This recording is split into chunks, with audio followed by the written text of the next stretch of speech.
thing. Let's say you're a website developer, right? And someone comes, hey, can you develop a mobile app? Thinking like you can make money, you will immediately say, oh yeah, I can do it, right? The best thing to do is actually say no. Especially now these days that finding jobs is difficult. Yeah. And someone comes to you with an offer and says, I need someone to do this for me. I don't know why he wants me to say no when I can use AI to build a thing for Exactly. I'm like, Yeah. The point that I want to make is like, don't present yourself as someone who you are not. That's one. And then two, there are times when you will need to say no. I feel you need to look at yourself first. Don't feel like you cannot do something. is it because you don't want to bend bridges? That's why you always say yes? Or like, what's the motivation behind it? Sometimes we feel like we owe people.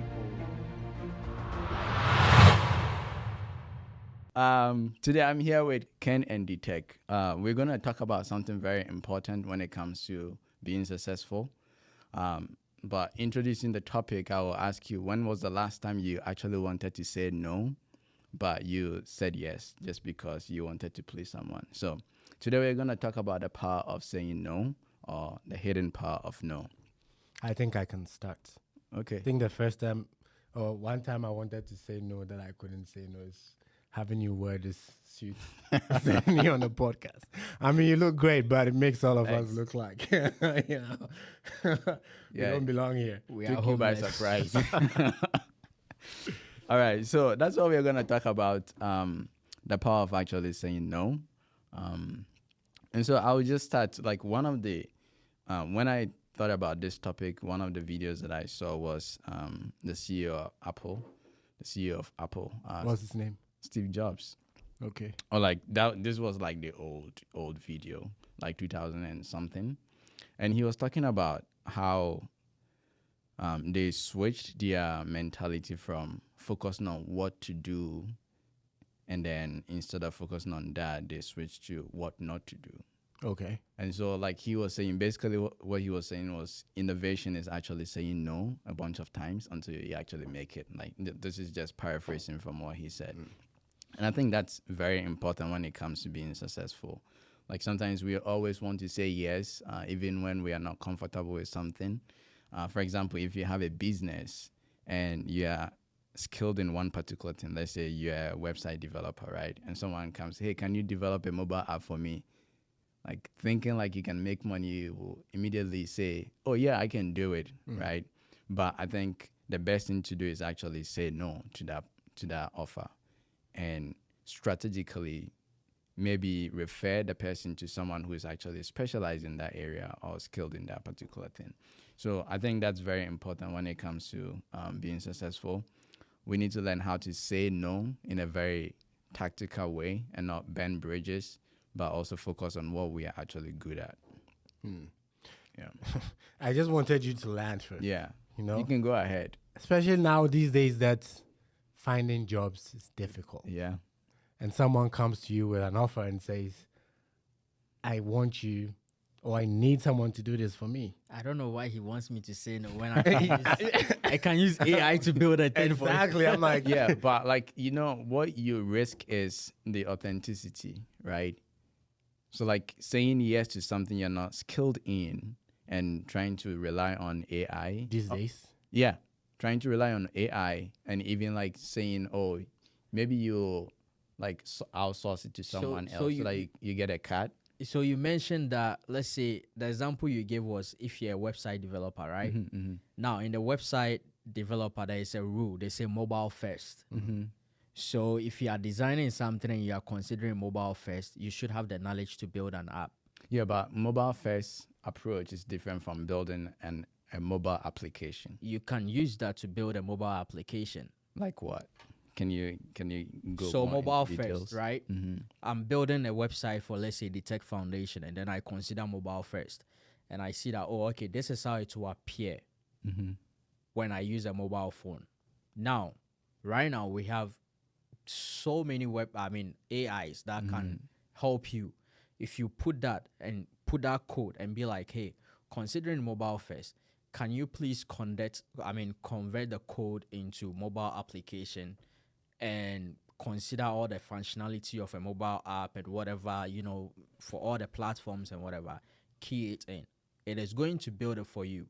If you are smart enough, if you are a good website developer, you should know the in and out of, looking through the codes to see that, okay, I can change there. And trust me, there will be 20% for you to just do. Yeah, I will tell you that that's not realistic or practical because I've done it before. You can't use the computer science knowledge is across board, right? But mobile platform is different from web application. So you can't tell the AI. You can tell AI, but AI can build it for you. Which AI do you use? You can use ChatGPT. Which version? The latest version. No, they are. You see, that's the thing. No, the latest version. I know the latest version. You can even pay for 5. it, but it will not. It can't build it for you. Is that the only AI you rely on? You can use Grok. It can't build it for you. Grok, I'm not even expecting you to mention Grok. I'm expecting you to mention Gemini, ChatGPT, not even Gemini. ChatGPT, Cloud AI, and then there are Cloud. Yeah, there's No, Cloud AI. is CLI. There's Cloud AI. Okay. You don't know about that? No, Cloud is CLI. Right. I mean, stepping away from the AI and then that's CLI. What is so that's CLI? the different. tech, right? Oh, Now, No, wait. wait, We hold want on. to. There are people watching. Generally, What is CLI? Generally, right? Yeah, Well, as go you guys ahead. were I'll answer talking, your I was question. like, thinking of it, I'm like, you want to develop a successful mindset, right? I understand where there will be points where somebody wants something and you'd be like, oh yeah, this is way out of like my skill set. But there are things where someone will request, or want like referral, and you are like, oh, I kind of have knowledge in this. And I feel like if I put in the time and effort, I'll be able to deliver for this person, right? I feel in that instance, saying no is not the best approach, okay. right? And I'm not saying say, oh, yes, I can do it confidently, right? What I'm saying is let the person know where you stand. Say, oh, yes, I know this and this and that, and I'll be able to do it for you. But also, I may need to go and research, and it may take a while. And so if you feel like you have that time and you want me to go and then work on my approach and be able to deliver it for you, I can do it. Yeah. If you feel like you don't have time and then you need someone that is a full expert in this, then I can go ahead and look for people that I know that I can refer for you. Yeah, and that's what I was saying. You don't have to say like no, never, like forever, right? Well, you can give alternatives, like reference someone like, oh, I know this person who is very good at this and he can do it for you. So like right now you become like a middleman, right? You can even get a share in that without trading your authenticity and like the market potential that you have, instead of saying I can do it and trying to rely on AI to do it for you. That's not gonna work. Yeah, but as It's I very said, risky. saying no, for me, I feel is not ideal. Well, you have to be tactical about how you say no, right? No. You don't say no, Okay. but What do you say? present yourself and then help the person know your skill sets and what you can do.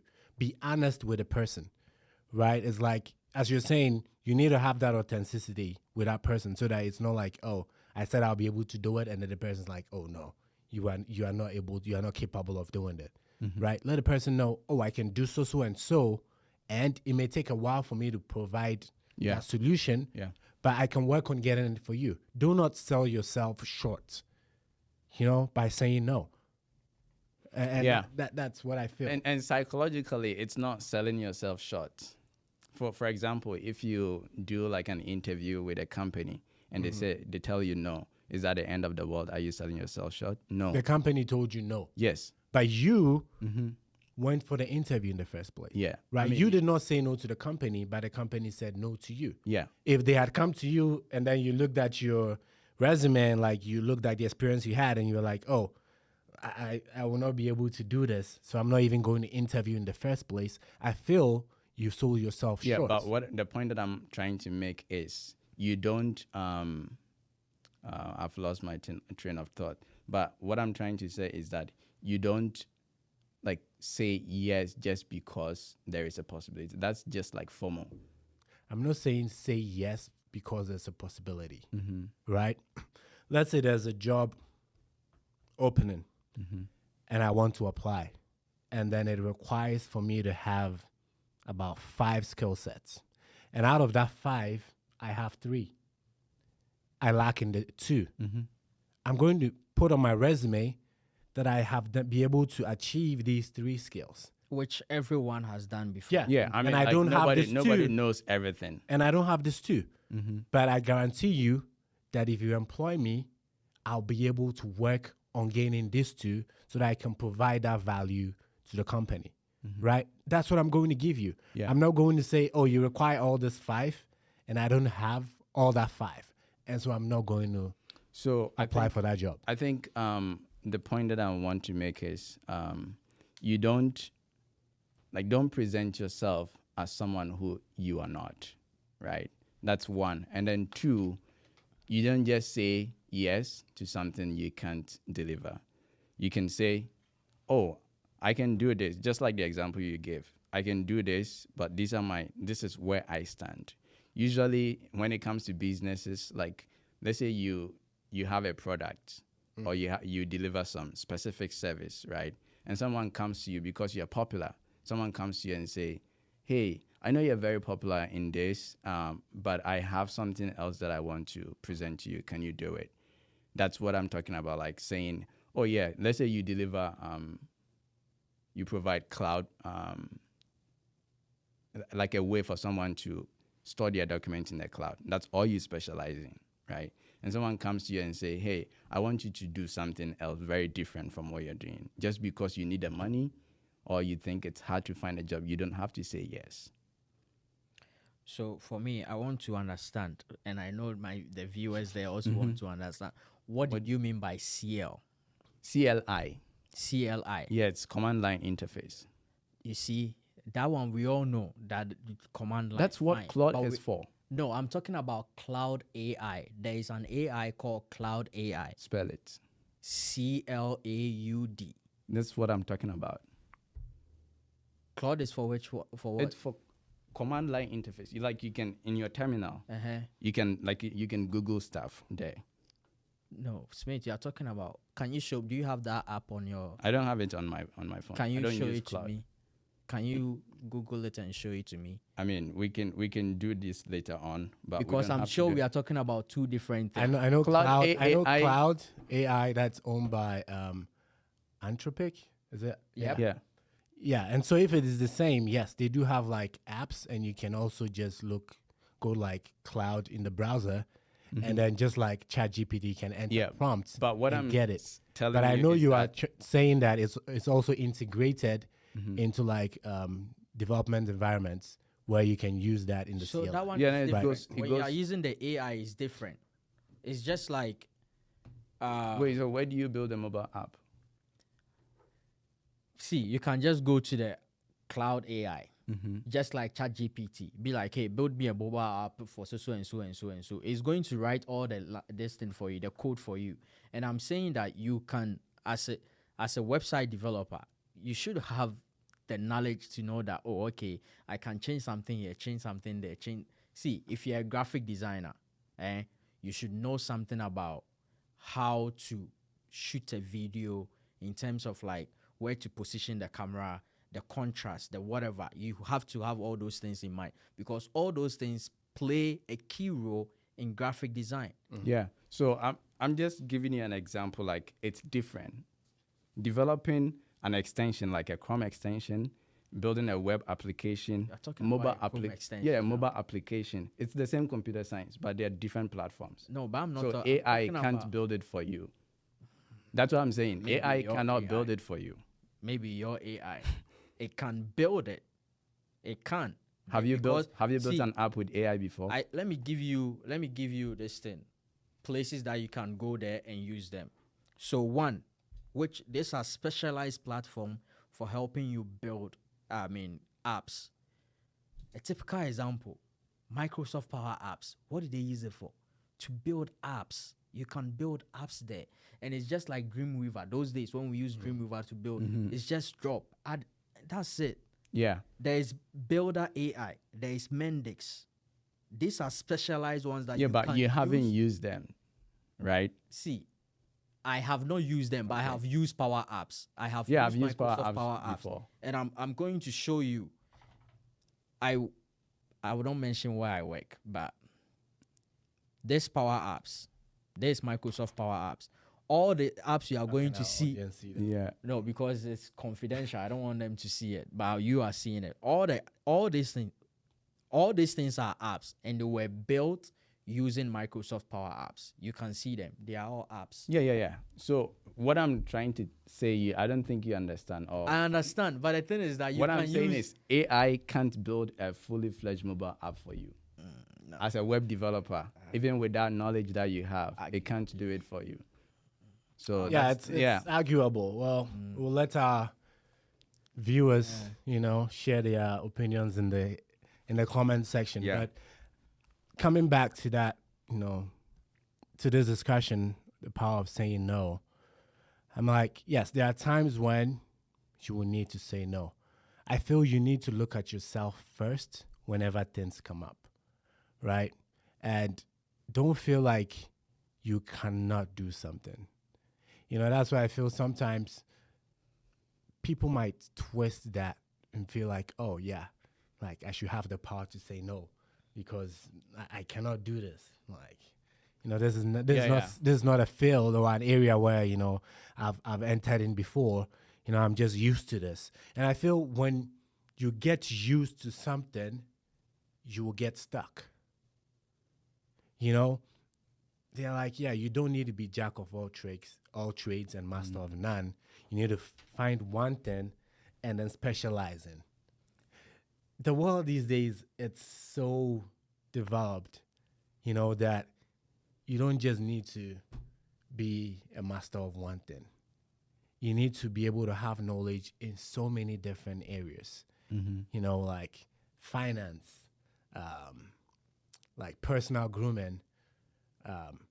What are some other fields that I can even come up with? Even like having your own car, you need to have some knowledge in like auto mechanics, so that when you wake up and your car is not working, you can be able to pinpoint the fault. Even if you can't fix it, you'll be able to know where the issue is coming from. And then you can be able to pinpoint where you need to take the car to. Maybe it's just an oil change, and you can do that on your own. So you need to have knowledge in all areas of life. If let's say your family member comes to you and they're like, yeah, my car is not working. You check and it's like, oh, it's an oil change. And you're like, oh, I'm not a mechanic, so I cannot change your oil. YouTube tutorials. Yeah, you can always YouTube something. So I'm going to bring a realistic, like I'll use myself as an example, as a content creator. So sometimes brands will reach out to you and then they look at your followings and they're like, oh, we'll just give him, and you ask them for their rate. I mean, you ask them what's their budget to create this kind of thing for them. And then they'll be like, oh, we can pay like $200, $250. And you look at yourself and the kind of value you are going to give to them, you have to say no. But there are some people, some content creators who will not say no to it. And it's like, because they want the money, they don't want to say no. But you have to say no, because sometimes saying no lets people know that, oh, okay, this person, like, he has built some kind of like, how do I even it establishes your value. Yeah. That's the thing. So, and even in our workplaces, people find it very difficult to say no, even to job offers, to whatever. Let me even use this as an example. We are all immigrants here. We are here. Sometimes people way back home will ask us for money. We don't have, but we can't even say no. Even if we have, and we know that okay, that money is going to be used for something, we don't say no. And me, that's one of my weakness. I will own up, and I think that is where culture or some kind of like upbringing comes into play. I grew up seeing my dad help so many people. Sometimes my dad will go outside and then he'll come home with a stranger. And then the stranger will start living with us. Hope you get it.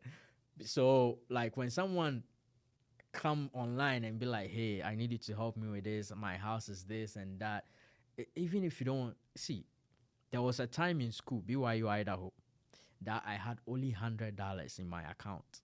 But you had some. I had only $100.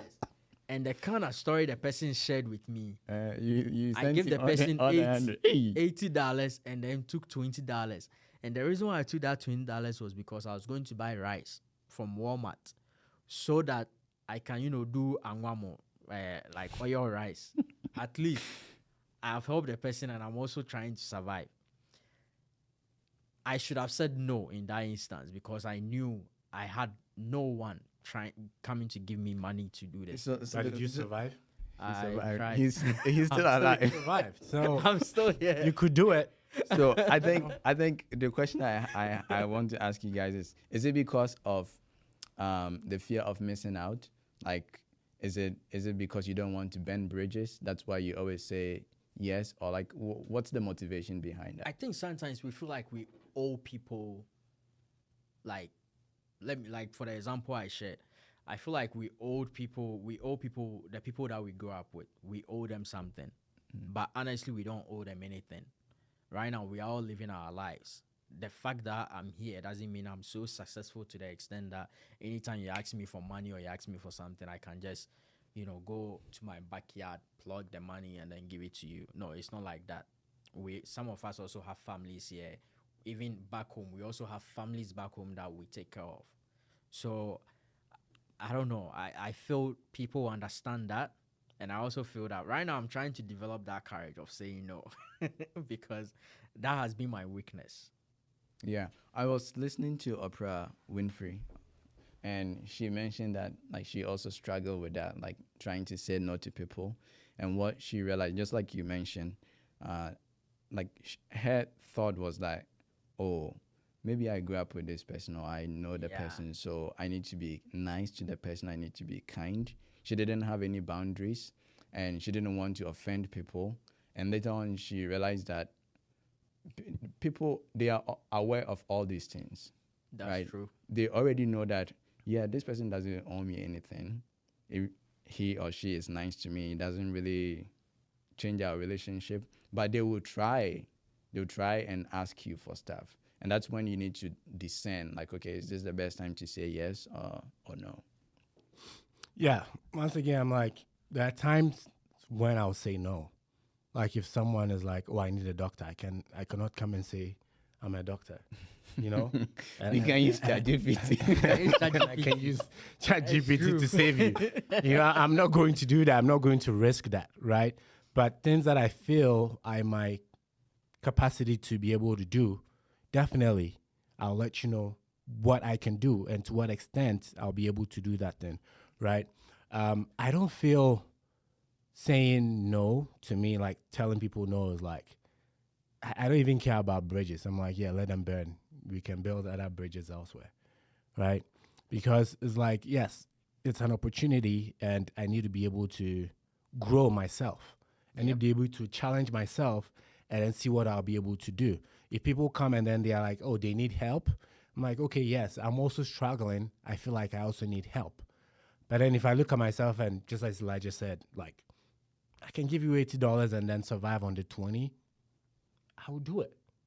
Right? It's not because maybe I know you from, my childhood. I struggle and though, hey. We've grown up together and stuff, and I don't feel like, I feel obliged that I need to help you. No. I'm like, I'm doing that because I feel like, yes, I can help you. If I'm not able to help you, I'll let you know, hey, like at this moment, I'll not be able to help you. But I'll let you know that if a time comes that I'll be able to help you, yes, I'll do it. We need to be honest with people. We need to learn how to communicate with people. Saying yes and saying no was like asking someone, hey, how are you doing? I'm doing good. That's like the answer you get from like everybody, majority of people. Who is going to be honest with you and tell you, I'm not really doing that great. Like, I'm going through this, I'm going through that, I'm going through this. And even if they tell you, what's your reaction going to be? Are you going to take time and sit down and be like, oh, okay, how can I help you with this? Or be like, oh, I'm sorry. Well, I hope things get better. And then you move on. Yeah. Because it's become like a formality. And I think that vulnerability isn't established in most relationships. So people can't even open up. Like if you ask me, hey, how are you doing? I would just say, I'm fine. Because I don't feel like we have that kind of relationship or the bond to actually open up. And why should we even ask that question? Yeah, and open up and say, hey, this is what I'm going through, and then feel like, yeah, if I tell Ken or Elijah this, detect this, they're actually gonna take the time and listen to me share my experience. I feel like most of the time we don't have that kind of community that we can actually be vulnerable to people and share, like, hey, this is what I'm going through, I need help, right? We are always taught to be tough and like grow because of the growth mindset. We forget that, yeah, feeling vulnerable is part of the growth mindset. Like, we feel like, yeah, if I share my emotional weaknesses, like, people will take advantage of me. But that's just being human. That's just being realistic. People will share with other people. That's why people don't share whatever they are going through.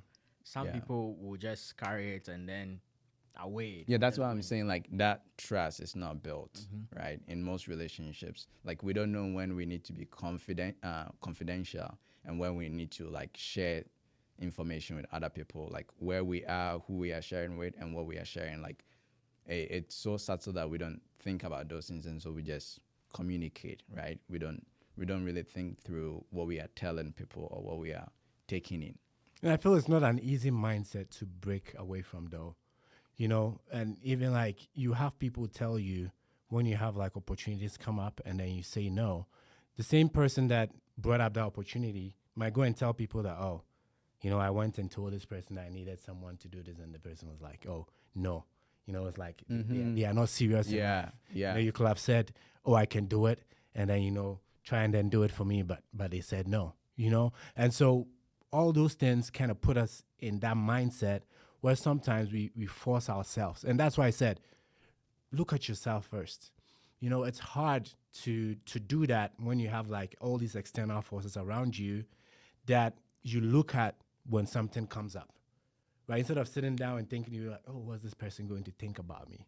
You know? Yeah, people pleasing. Yes. And so we need to try and then break away from that. I know it's a difficult thing to do, but it's different for each and everybody.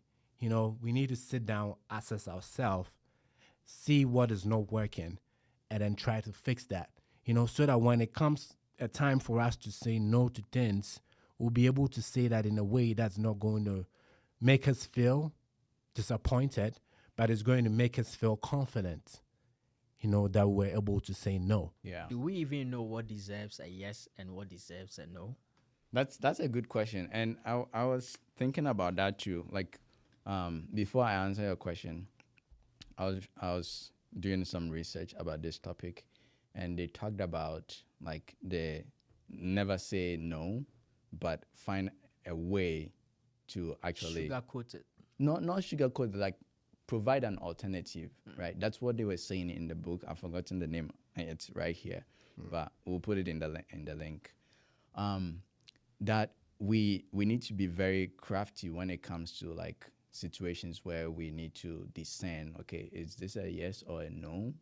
Because most of the time it's very tricky. Like, let's be honest, sometimes we feel very obligated to say yes to most things that are presented to us. Because one, we don't have the luxury to actually think through it, and two, we might be having some challenges in life, like, hey, I really need this money, I really need this opportunity. And so all those external forces pushes us into a corner, and we just say yes. But like, what I want to tell people is that you are always never missing out. There is nothing like FOMO. I feel like What is FOMO? Fear of missing out. Like, people feel like if I don't do this, I'm missing out. If I don't go to this place, I'm missing out. If I don't take this job, I'm missing out. There is an opportunity to learn from that experience. For example, if someone, like the example that I gave, if someone comes as a web developer, if someone comes and you say, no, because you don't know mobile application, that's the time you need to sit down and say, there is actually opportunities in this place. Why don't I develop myself, develop my skills, so that next time if someone comes, I have the skills to say, yes, I can do this. ChatGPT. You know, like, so the power of saying no is it provides you that opportunity to grow and become someone who is more resourceful, to be able to say yes the next time. Still my question. Do we even know what deserves a yes and what deserves a no? It depends. I think we will leave that to our audience to let us know. Hmm. Because me, I'll say we don't. I'll say we don't because we are still learning a lot of things about ourselves. Each and every day, we learn new things about ourselves. Yeah. Right? Each and every day, we are presented with opportunities that help us see a different side of ourselves that we've never seen before. Yeah. And so we do not know fully, what deserves a yes and what deserves a no. There are some things that we are used to that we will know. Some things that are like a routine thing that we can easily say yes and no to. And there are things that will come up that are new that will be difficult, at that moment to really decide whether there's a yes or a no thing.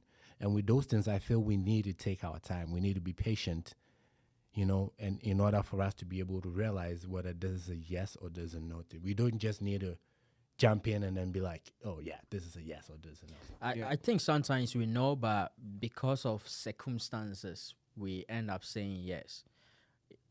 Let me give a few examples. Choosing a woman that you are going to marry or choosing a companion, let me generalize it. Choosing a companion, you must know whether to say yes or no. You have to assess it. Not because, I come from so and so, Navarongo, I come from here, and I need to stay here because I want greener pastures, so, I have to marry someone from here and whatever, and then whoever you see, you just marry that person. No. I read a book, and I also listened to a podcast, and the guy was saying that the person, if you want to be successful, be mindful of the person you choose as a companion. I've seen so many people who look for beauty and then say yes because that person, but you don't know the person's character. But the thing people forget is that no matter how beautiful your wife is, there is someone else beautiful than your wife. There is someone else beautiful than your wife. The opposite is also the same. No matter how ugly your wife is, there is someone, or how ugly your man is, there's someone who is way uglier than that person. That's the thing. There are certain things that we need to look out for instead of looking at, saying yes to physical appearances or whatever. Like, I've been watching Love is Blind. You are also watching that? See, I just watch it. I watch it because of, like, I learn certain things from it, and I'm like, some of them are immature. Like, some of the comments they make, I'm like, why, if you're going to look for a woman, like the one I watched yesterday, the guy has this beautiful girl, but for me, sitting at the back looking at, I'm like, I told my wife, this guy, he's not going to last with a girl. But the girl said no to someone who would have really been a perfect match for her. Yeah, I think my wife mentioned the same thing to me. You see? And sometimes we say no to things that really we should have said yes to. And that's the thing. Just like Kenneth said, we actually don't know. I feel we should study, pray about certain things. Do not go to the temple and say, or do not pray and say, oh, yeah, God said I should leave the person. God, don't blaspheme. I know people. But you weren't there with them. No, some of them are fake. And I'm going to say it. I know people will come for me in the comment section, but I'm saying things that people don't want you to talk about, and which is realistic. You see someone, oh, I went to the temple or I went to pray and God said, no, I shouldn't be with you. Meanwhile, you are struggling with the person you've recently married, or you are struggling with someone else. God doesn't say that. Okay. You say yes to a job because, just like we're talking about luxury versus, legacy. Mm-hmm. People will say, people coming out from, let's say, college right now will say yes because, the pay is good. But have you thought about it? Will this job make me happy? Mm-hmm. Will this bring me peace of mind? I think that's the things that we need to think about when we are saying yes or no to certain things. But because you are in a hurry, you want the money, I'm making 6 figures, I'm making that. I always tell my wife, what's the essence of a good paying job if the job doesn't bring you happiness? Yeah. There's no point in that. And I think two of the things that I will mention, setting boundaries will help us to actually say yes and no. Those are some of the tools we can use. And then also having like a calendar, or like, I read to give out money. No. I read somewhere that says instead of doing a to-do list, do A calendar list. no do not list. Oh, okay. So like you have a list of things that, hey, these are deal breakers, I can't do it. And then you have, because we always focus on these are the things that we can do. Yeah. But how about the things that we can't? Like we can't really trade our happiness, our health, our peace of mind with them. So we need to set boundaries for those things. If you don't set boundaries, then everything goes. Think about like if you are driving on the I-15 and anybody is like, everyone is driving anyhow. There are no lanes, right? There is chaos and things will go wrong. And so I think we need to set up boundaries. We need to create our do not list. We need to have a calendar so that if something comes up like, hey, I have this planned already, I can't make it. But like if you don't have any plan, if you don't have any calendar, if you don't have any boundaries, then it's really hard to say yes or Sorry really to hard cut to say you off, no. but in some part of the world, saying no feels like a disrespect. Unlike here in the US or in the Western world, saying no is more of like, oh yeah, you can even say no to your job offer or your manager and be like, oh okay, I respect that. But in some areas, like let me use Ghana as an example. If you say no to certain things, it's like you are being disrespectful. And I think that also that curse kind of follow us to wherever we go, and we end up saying yes to certain things and no to things that we actually are supposed to say yes to. Yeah. You know, there are a lot of things on my mind. But I know. actually, I know. Say them. listening to you guys, I'm like, I mean, we'll leave it for another discussion. I know. You know, but one thing I want us to understand is we are not perfect. Oh yeah. You know, we should never forget that. We may stress ourselves so much over lists, over structures that we put in place. Knowing that we are not perfect, we should know that whatever that we try to set up is also not perfect. Can we improve upon them? Absolutely. And I feel that is the most important thing we need to look out for. And we need to understand is, yes, I'm trying to set these things up, but these things are not perfect. As you shared like about the lanes. If we didn't have lanes, yes, there will be chaos. We do have lanes, but there is still chaos. Oh yeah, people driving yeah. Yes. So that is what Yeah. we need to understand is like, yes, we will have things in place, but there will be times when there will be chaos. It's fine. That doesn't mean we are failing. You know, Yeah. we fail if we let those chaos take over us. But if we take over that chaos and try to put measures in place so that that chaos doesn't happen again, and even if it happens, it doesn't happen with that same intensity that it happened the initial time, then we are on the road to success. Then we are succeeding. Yeah, I think that's a very wise saying. Do you have something else to say? Success.